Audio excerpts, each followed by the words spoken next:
I went on a trip this weekend, and on the ride up there, I had some time, so I watched a movie.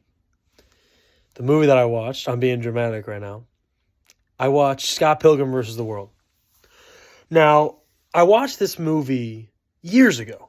I believe it was actually, I want to say it was like fall 2020. Crazy that I remember that.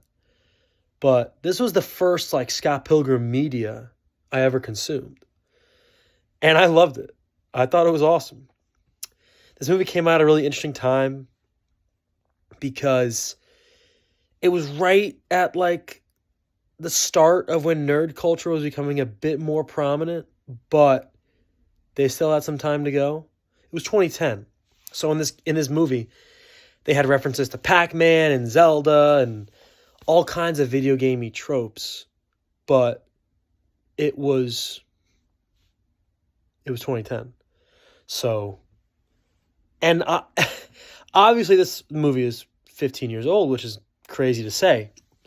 But now, looking back at this movie, it's like, it sucks because in the moment, it actually kind of bombs. Like, it didn't do well, didn't really, I believe it reviewed well. It's a great movie, but it didn't really make any money.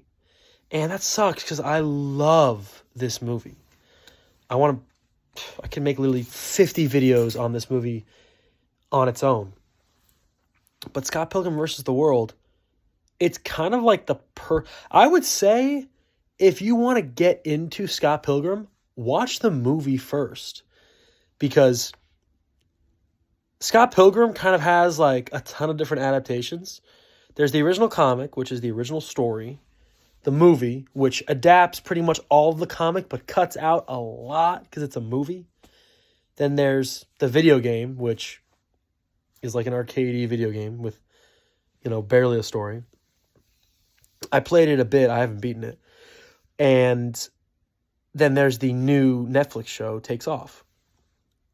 I feel like if I had to recommend Scott Pilgrim to somebody, obviously the comic is the purest form. But all of the adaptations are great. And the movie is kind of like the most bare bones, if that makes sense. It cuts out the most content. So I would say screw it. Start with the movie.